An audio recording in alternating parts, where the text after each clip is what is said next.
to build fast, think small. How re-legalizing small apartment buildings would spur the homes city dwellers need now. Speed matters. And to people looking for a home today, it matters a great deal whether that home is built next year or in 10. If Cascadia's leaders really believed in speed, then they would focus more on re-legalizing small, neighborhood-sized buildings with 6 to 12 homes each.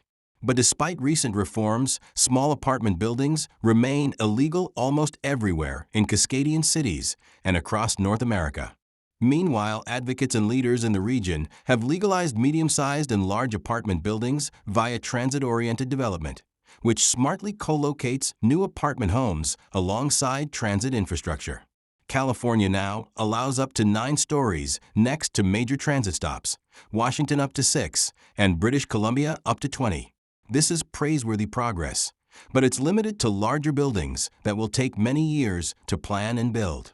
An example from our pro-housing forebears illustrates just how long we might wait for larger projects to materialize.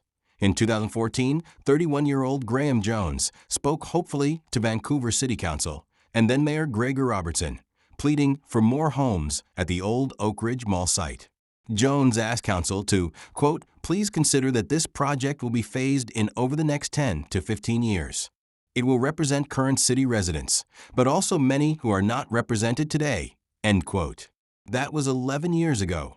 Robertson is now the federal housing minister, and no one has yet moved into the Oak Ridge development.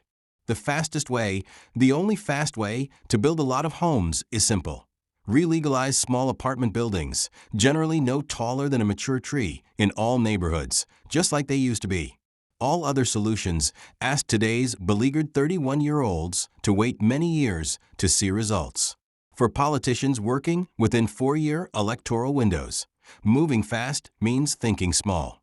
It's the only way to deliver the new homes their constituents need within a single term of office. Big projects are not delivering enough homes. Small apartment buildings have been all but illegal to build here in Vancouver for nearly a century. City leaders began implementing zoning restrictions in the 1920s, largely to prevent the intrusion of apartment houses in single or two-family areas, wrote Harlan Bartholomew, who drew Vancouver's first zoning map.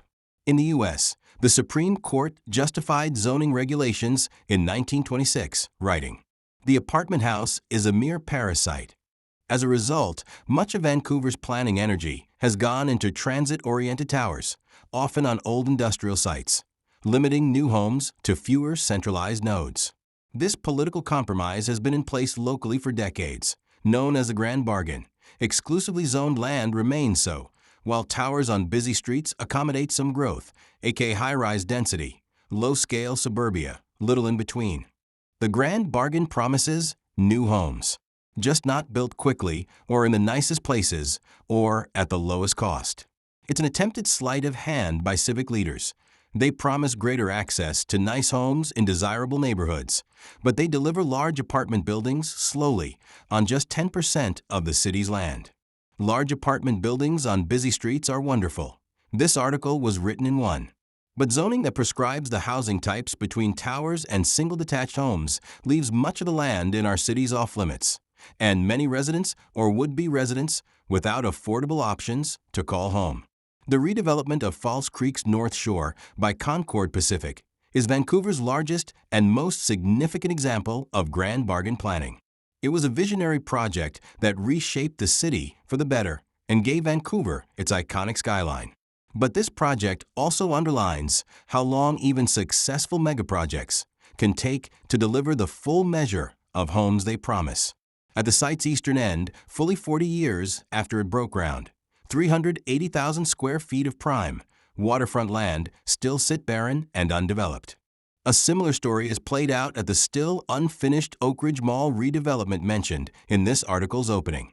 Its saga began in 1995, the year Coolio's Gangsta's Paradise ruled the airwaves.